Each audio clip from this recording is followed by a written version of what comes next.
विशेष ये ईश्वरीय ज्ञान और योग की बातें सुनने और समझने के लिए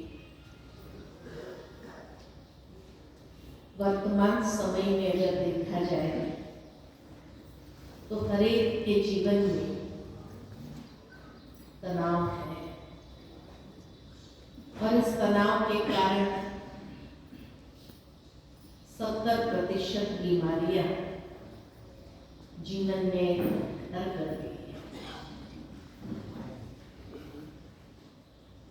और ग्रस्त होते हुए भी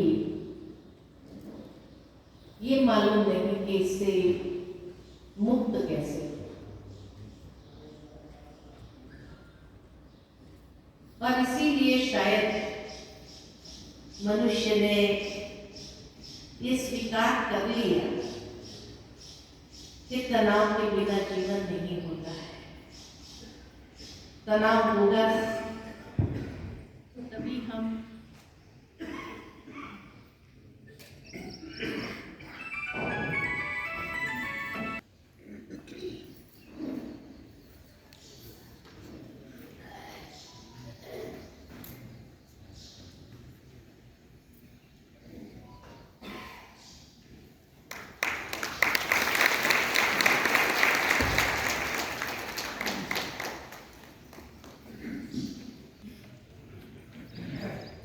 तो वर्तमान समय हर एक के जीवन में तनाव ने इस तरह स्थान बना लिया है कि जिस दिन अगर तनाव न हो तो उसका तनाव हो जाता है। क्या तनाव क्यों नहीं? तनाव हर एक को होने लगा है। वहां तक के छोटे छोटे बच्चों को भी अगर एग्जाम होती है तो बच्चा भी घर आकर के माता पिता से कहता है कल एग्जाम है, मुझे टेंशन हो रहा है।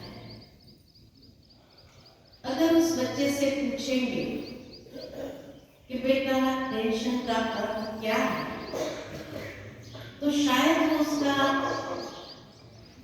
जवाब नहीं दे पाता है या उसको वर्णन नहीं कर सकता है। तब कभी हम सोच लेते हैं कि आजकल के बच्चे भी बड़ों जैसी भाषा बोलने लग गए हैं। उसको किस बात का टेंशन? कौन सा पैसा कमाना है, कौन सी जिम्मेवारी निभानी है, कौन सा कोई विशेष कार्य करना हो, खाली पढ़ाई तो करनी है, वो भी उसको टेंशन लगने लगा। भावना यही कि हम सोच लेते कि इसको कोई टेंशन नहीं है, ये बड़ों जैसी भाषा बोल रहा है, लेकिन नहीं। टेंशन आज हर एक को है, क्योंकि टेंशन मानो क्या कि जब मन के ऊपर नकारात्मक विचारों का दबाव बढ़ जाता है और उसके साथ कोप अप करने की जो आंतरिक शक्ति चाहिए वो क्षय हो जाती है, तब व्यक्ति के जीवन में तनाव अनुभव होता है।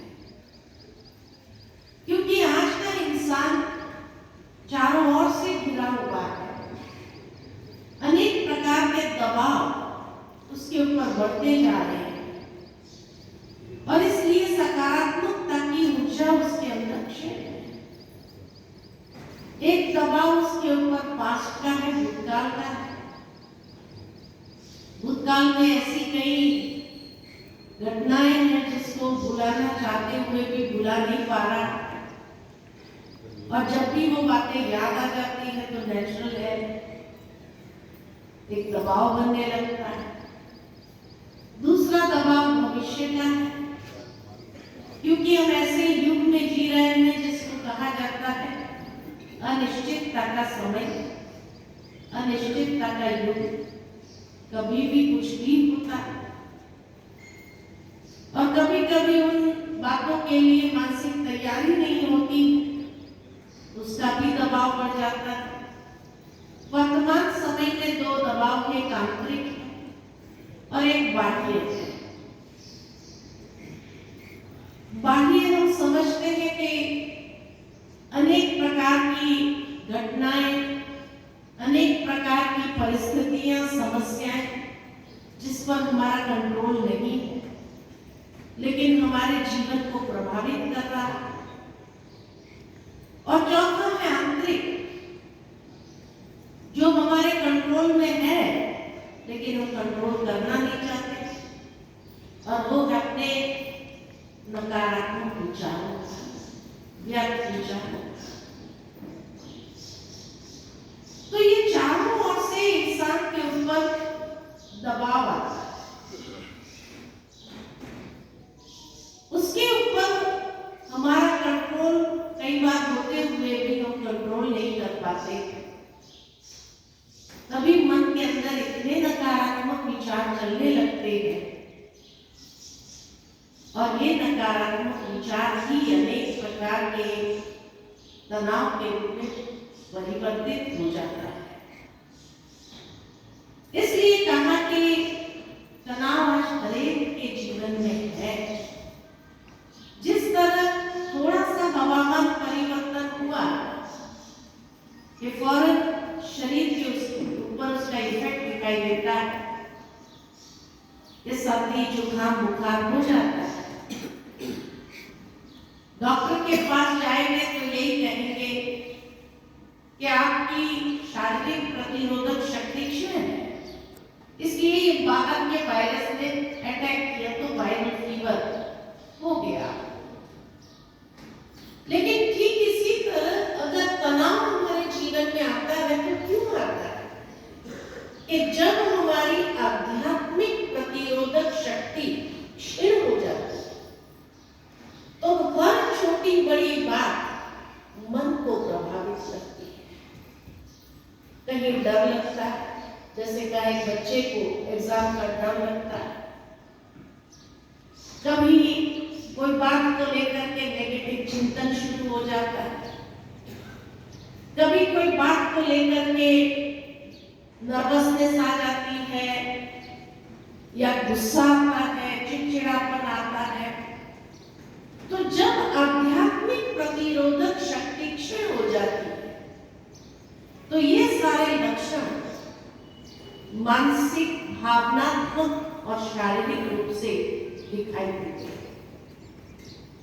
कई बार कई लोग क्या कहते हैं, पहले मुझे इतना गुस्सा नहीं आता था, आजकल बहुत गुस्सा आता है। छोटी छोटी बातों पर मन चिड़चिड़ापन में आ जाता है। पहले भूलने की बीमारी नहीं थी, आज भूलने की बीमारी आ गई।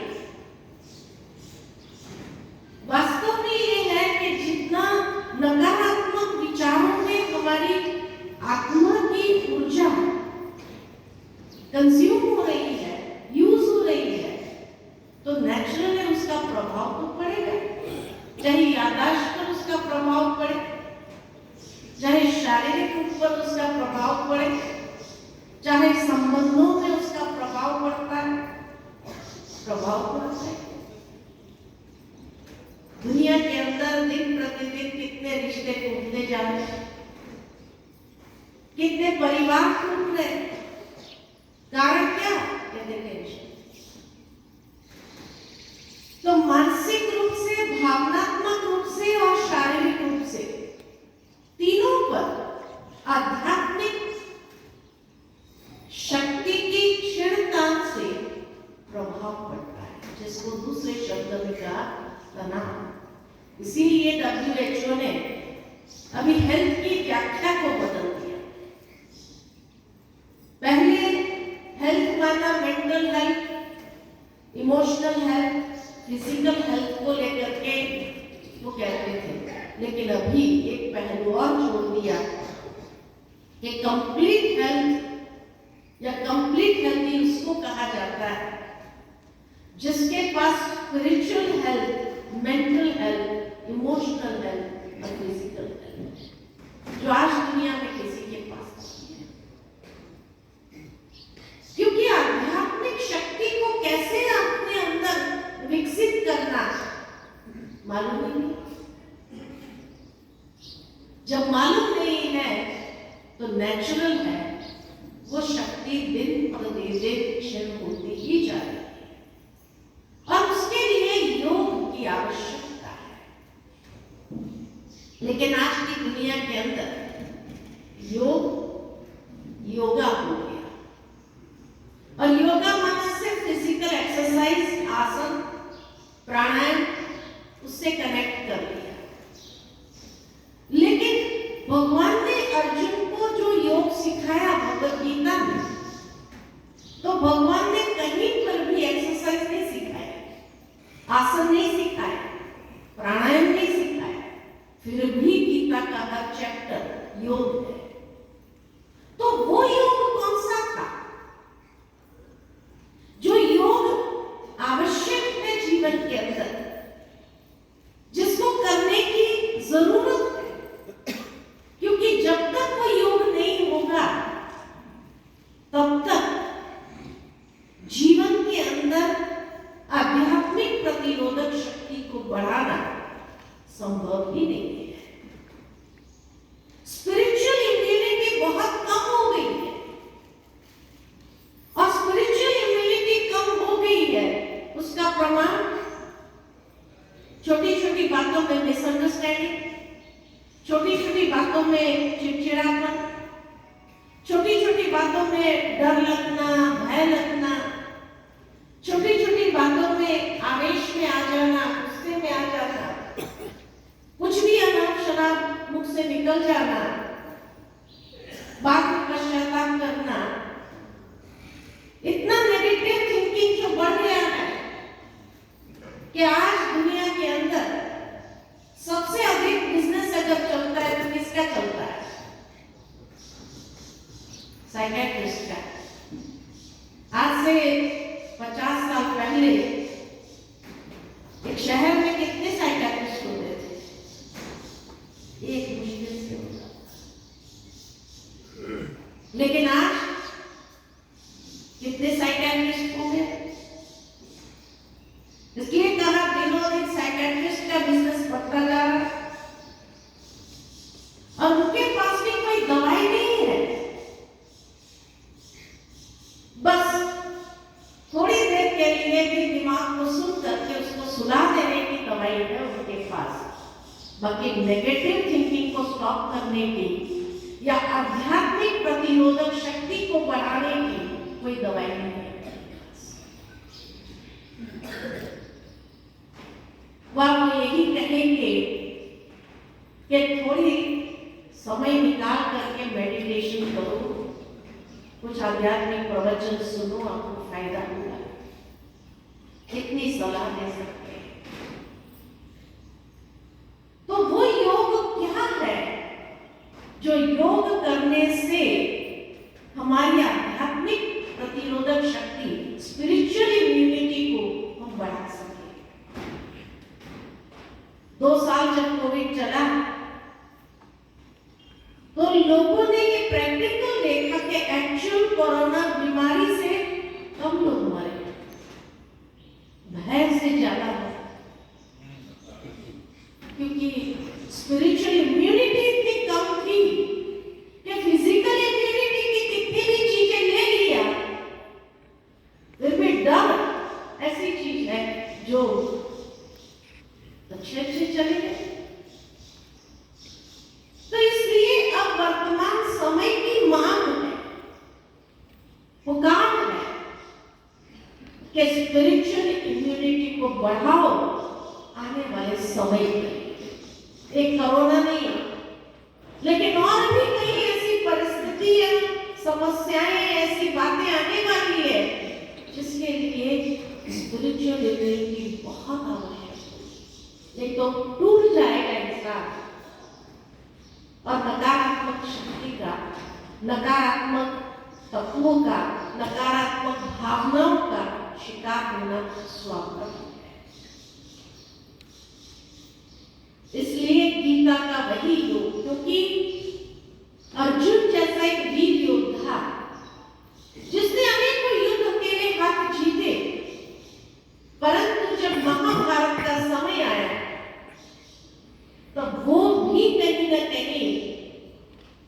से टूटने लगा।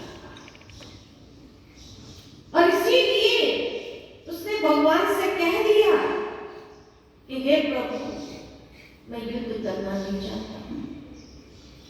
शस्त्र छोड़ दिए, इतना नर्वस हो गया।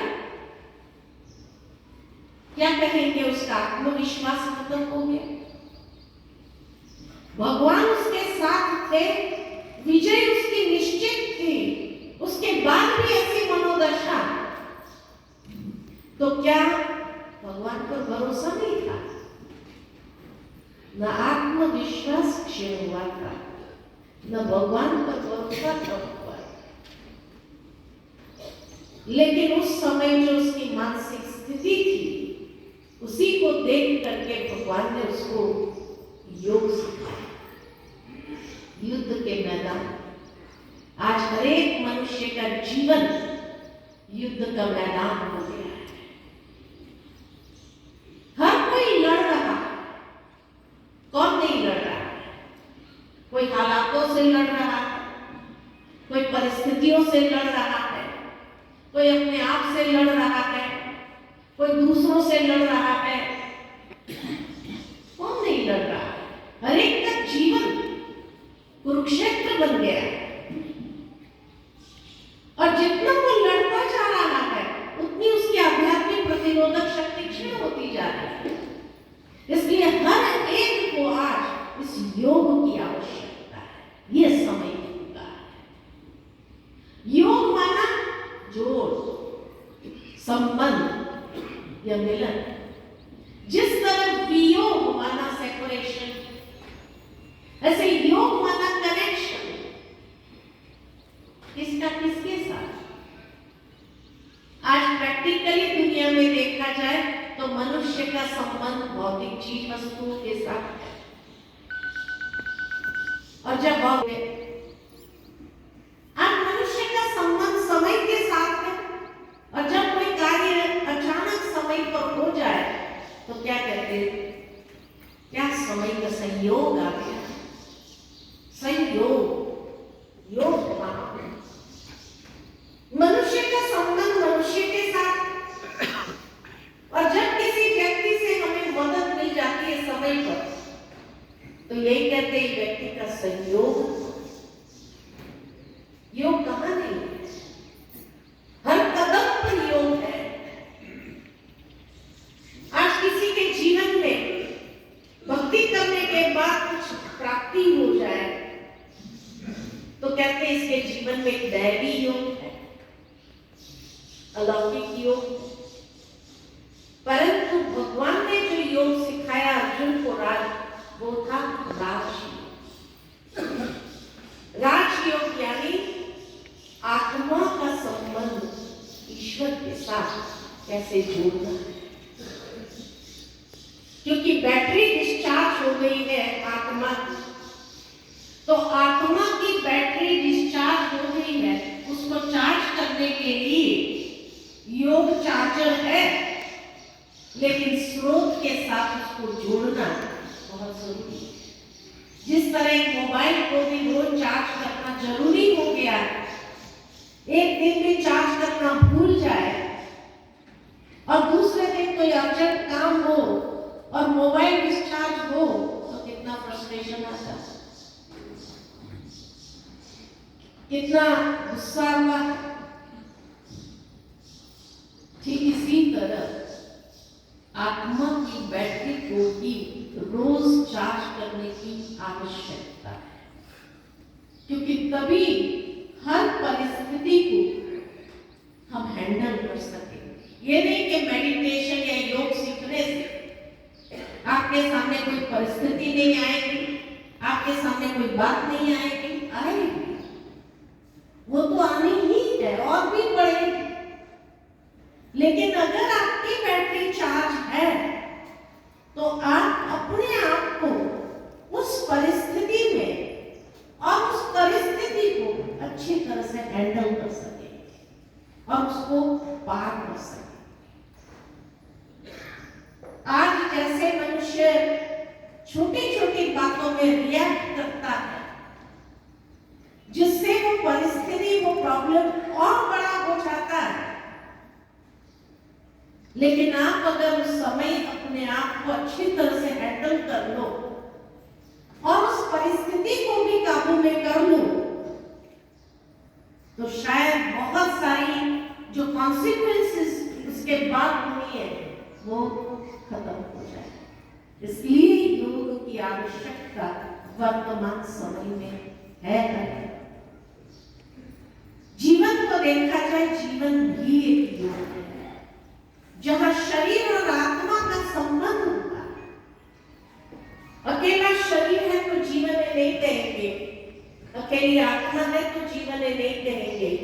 जीवन माना ही जहां शरीर और आत्मा का संबंध हुआ। इस योग में शरीर जो एक माध्यम है जहां आत्मा विराजमान है, तो आत्मा का स्थान कहां है? कई लोग कहते हैं हृदय में है, लेकिन आज तो हृदय ट्रांसप्लांट हो जाता है, तो कहां जाएगी आत्मा? कई लोग कहते हैं आत्मा सारे शरीर में घूमती है, जिस समय जिस ऑर्गन का कार्य होता है वहां पहुंच जाती है। अब एक व्यक्ति चल भी रहा है, हाथ भी हिला रहा है, बोल भी रहा है, देख भी रहा है, सुन भी रहा है, तो उस वक्त आत्मा कहां जाएगी? सारी क्रियाएं एक साथ। इसीलिए मेडिकल साइंस द्वारा भी प्रमाणित है कि आत्मा का निवास स्थान, उस चैतन्य शक्ति, एनर्जी जिसको कहा जाता है, लाइफ फोर्स जिसको कहा जाता है, उसका निवास स्थान हाइपोथैलेमस और पिट्यूटरी ग्लैंड के बीच में है, जहां आत्मा निवास करती है, जहां सारा कंट्रोल रूम है। तो उस कंट्रोल रूम में सारे कंट्रोल हो, वहीं तो कंट्रोलर बैठ करके सारे शरीर का कंट्रोलिंग करता है। यही है तनाव, ये तनाव यही मुंडा भैया ने जो सब लोग अपने अपना स्वीकार करने के लिए या साइलेंस में लगा देते है तो कहानी बहुत बड़ा है। बहुत बड़ा। कहा जाता है मोबाइल जो है ना बहुत अच्छा साधन है, परंतु उसको मालिक मत बनाइए, नहीं तो वो आपको ऐसा गुलाम बना देगा, परेशान कर देंगे। किसी को यादें नहीं। इसलिए मालिक बन करके इस साधन का प्रयोग करो, बहुत अच्छा है। उसकी गुलामी को स्वीकार मत करो। कई स्थान ऐसे होते हैं जहां उसका मुख बंद रखना उचित माना जाता है, और खास करके 3 स्थान पर।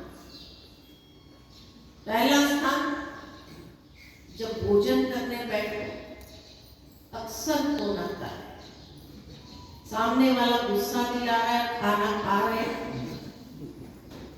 वो खाना हजम नहीं होता है, लगता नहीं। इसलिए जब भोजन करने बैठो उसका मुंह बंद रखो, तो आप शांति से, प्रेम से परिवार के साथ मिलकर खाना खा सकते। दूसरा स्थान, जब नहाने जाओ ना उसका मुंह बंद रखो। आजकल ऐसे मोबाइल निकला है, सुना है कि बाथरूम में नहाते हुए भी पानी गिरेगा तो कुछ नहीं होगा, वाटर प्रूफ।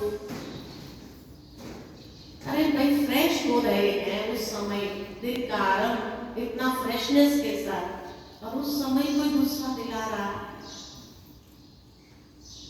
इसीलिए साइलेंट अटैक बढ़ गए।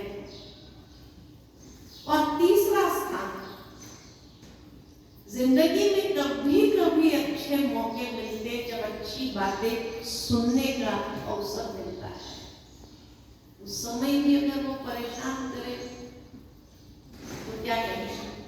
ये तो गुलामी कहेंगे ना। तो गुलाम मत बनिए, मालिक बन करके प्रयोग करें। तो इसलिए आत्मा का स्थान शरीर के अंदर भ्रुकुटी के मध्य जहां तिलक लगाया जाता है, इसलिए आप देखेंगे भारतीय संस्कृति के अंदर कुछ चीजें बहुत अच्छी है। आप मंदिर जाएंगे, पहले तिलक लगाएंगे, फिर भगवान की मूर्ति के सामने हाथ जोड़कर नमन करें, फिर बकरा चमड़े की चीज को बाहर उतारेंगे, जूते चप्पल आदि जो कुछ होगा बाहर उतारेंगे, फिर अंदर जाएंगे, तिलक लगाएंगे, फिर भगवान की मूर्ति के सामने जाके नमन करेंगे। ये प्रथा चलती आई। चमड़े की चीज को तो उतार दिया, लेकिन ये चमड़ा जिसका मनुष्य अभिमान करता है, वास्तव में उतारना है तो ये अभिमान का चमड़ा बाहर उतार।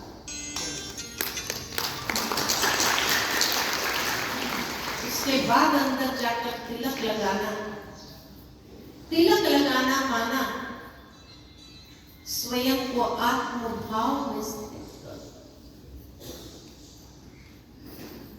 मैं ये देह नहीं, मैं फलाना फलाना नहीं, वो चोला तो बाहर उतार दिया, लेकिन मैं एक शुद्ध पवित्र आत्मा। और जब ये स्मृति का तिलक लगाया, उसके बाद भगवान के सामने जाकर के नमन करो कि हे प्रभु, मैं आत्मा आपकी संतान आपको नमन कर रही हूं, फलाना फलाना नहीं। कितना ऊंचा भाव है। लेकिन आज शायद ही कोई इस भाव को लेकर के मंदिर में जाता होगा, क्योंकि पता ही नहीं। प्रथा है, इसलिए चमड़ा उतार दिया, अंदर गए, तिलक लगाया, फिर भगवान के सामने जाकर के और इतना फास्ट जो बोलना है बोल दिया कि उसके बाद सिर झुका के निकल आए।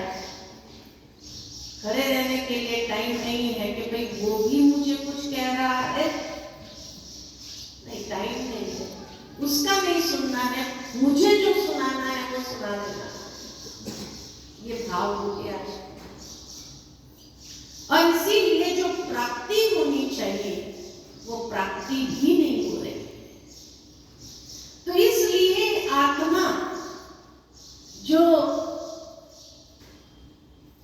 ठीक भ्रुकुटी के 2.5 इंच पीछे और ऊपर से 1 इंच नीचे वो स्थान है जहां आत्मा का निवास स्थान है। इसलिए यहाँ तिलक लगाया जाता है, एक सरफेस मार्किंग। वो आत्मा की वास्तविकता क्या है? शरीर की वास्तविकता को हम बहुत अच्छे से जानते हैं कि शरीर माना 5 तत्व, और इसीलिए शरीर जीवन जीने के लिए वही 5 तत्वों पर डिमांड करता है। आज पानी चाहिए, क्यों? क्योंकि 60 से 70% शरीर के अंदर पानी का हिस्सा है। आज ऑक्सीजन चाहिए, क्योंकि शरीर बना है ऑक्सीजन से। अगर ऑक्सीजन नहीं है तो उसके रिप्लेसमेंट में कोई गैस, दूसरा गैस नहीं चलेगा। पानी नहीं है तो डीजल, केरोसिन, पेट्रोल नहीं चलता, भले वो भी धरती के संसाधन है,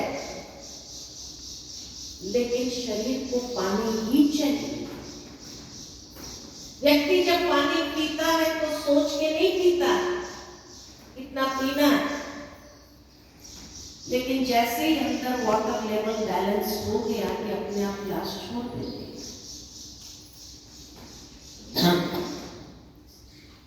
कोई कहे कि भाई एक्सेस पी लो,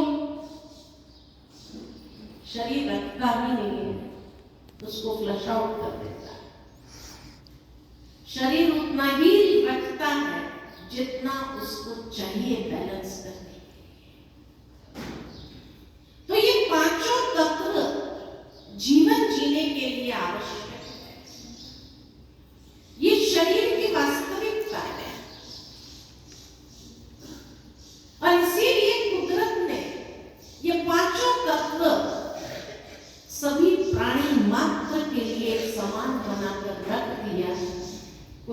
भेदभाव नहीं किया कि भारत वालों को अलग क्वालिटी की हवा पानी मिलेगा, अमेरिका वालों को अलग क्वालिटी की हवा पानी मिलेगी, या अमीरों को अलग मिलेगा, गरीबों को अलग मिलेगा, या पढ़े लिखे को अलग क्वालिटी मिलेगी, अनपढ़ों को अलग क्वालिटी। कोई भेदभाव, हरेक के लिए एक समान, और हरेक को ये 5 चीजें चाहिए ही चाहिए जीवन जीने के लिए। इस शरीर की डिमांड ठीक इसी तरह इस शरीर में जो चैतन्य शक्ति आत्मा है, क्या आत्मा को भी जीवन जीने के लिए कुछ चाहिए या नहीं चाहिए? शरीर को 5 तत्व चाहिए जीवन जीने के। शरीर में आत्मा को जीवन जीने के लिए कुछ चाहिए, या सोचते कि आत्मा निर्लेप है, उसको कुछ नहीं चाहिए, कोई लेप छप नहीं लगता। क्या कहें, आत्मा को भी कुछ चाहिए या नहीं चाहिए? हाँ चाहिए। क्या चाहिए? क्या चाहिए? योग। हर आत्मा को जीवन जीने के लिए 7 गुण चाहिए। कौन से गुण चाहिए? सबसे पहले हर व्यक्ति को जीवन जीने के लिए ज्ञान चाहिए। और इसीलिए बचपन से आप देखेंगे, छोटा बच्चा होता है, जब वो बोलना नहीं सीखता है और कोई बात के कारण रो रहा है, आवाज करने वाला खिलौना उसके सामने रखो, तुरंत चुप हो जाता है, ध्यान से सुनता है ये आवाज कहां से आई। जिज्ञासा उस समय से जानने की जिज्ञासा, ये आवाज कहां से आई। थोड़ा बड़ा होता है, घुटना करना सीखता है, और वो आवाज वाला खिलौना उसके सामने रखो, उसको तोड़ करके समझने का प्रयत्न करता है कि आवाज कहां से आई। और जैसे ही उसको तोड़ा, खुश होता है, मैंने इसकी आवाज समझ। तो जिज्ञासा उस समय से है, या उस समय खोल करके देखता है कहां से आ रही थी आवाज। जो कई बार बड़े देख कर कहेंगे ये बड़ा होकर इंजीनियर बनने वाला है, अभी से उसने तोड़ करके उसको समझने का प्रयत्न कर लिया कहां से आवाज आ रही है। प्रैक्टिकल आप देखते हैं, बच्चा बोलना नहीं सीखा तब से लेकर उसके अंदर जिज्ञासा। तो सबसे पहले ज्ञान। दूसरा, हर आत्मा अपने ओरिजिनल स्वरूप में बहुत प्योर शुद्ध है। एक बच्चे के सामने कोई भी चला जाए, वो क्या करेगा? मुस्कुराता है, उसको कोई फर्क नहीं पड़ता ये कौन है। कई बार आप देखते हैं, सुनते हैं, कई छोटे बच्चे को किडनैप करके ले जाते हैं और वो बच्चा उसके सामने भी मुस्कुराता है, इतना प्यार से देखता है और उसके अंदर दया जागृत हो जाती है। मैं ऐसे बच्चे को मारना, इसको किडनैप करना, वो छोड़कर चला जाता है, लेकिन ऐसी जगह छोड़ता है ताकि उसके माँ कोई प्रकार का दोष नहीं, निर्मलता, इतनी पवित्रता है उसके अंदर, ये उसका ओरिजिनल स्वरूप है। हम सबका भी ओरिजिनल स्वरूप वही है, हम सब भी बहुत शुद्ध पवित्र क्या होते, सारी इम्प्योरिटी को, सारी अशुद्धियों को अपने में समाना शुरू करते हैं। अपनी वास्तविकता से, अपने वास्तविक स्वरूप से बहुत दूर चले गए, शुद्धि के बदले अशुद्धि की तरफ। तीसरा है प्रेम।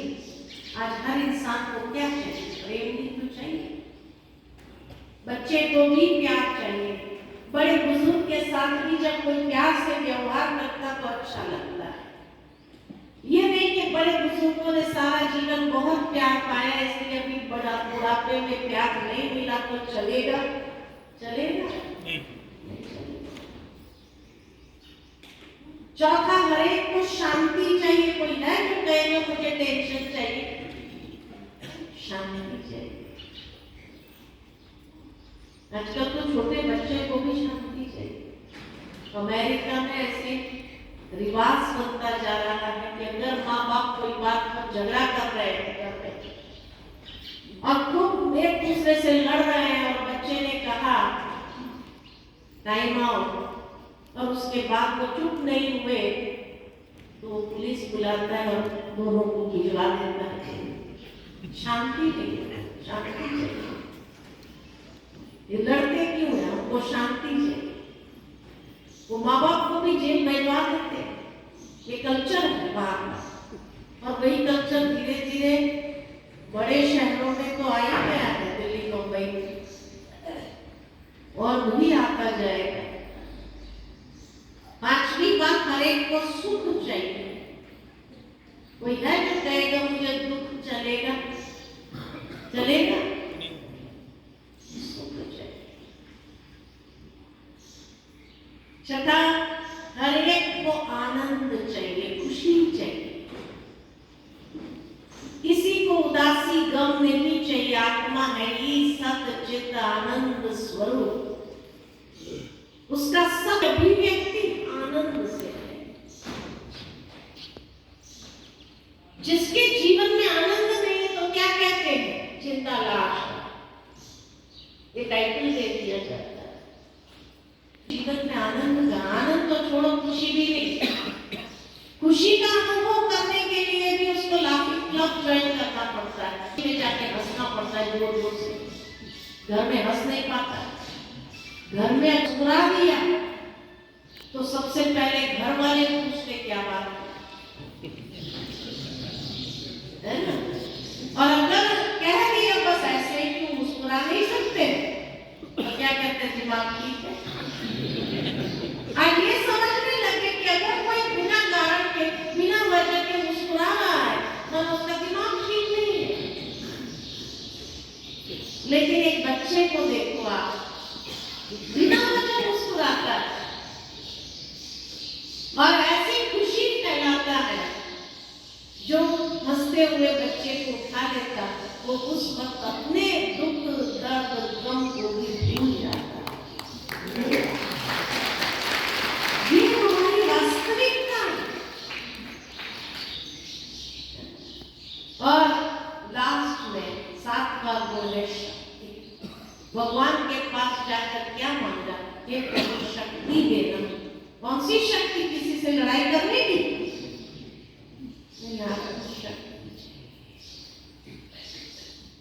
ताकि हम अपनी स्पिरिचुअल इम्यूनिटी को बढ़ा सकें। तो ये 7 गुण ये आत्मा की वास्तविकता है।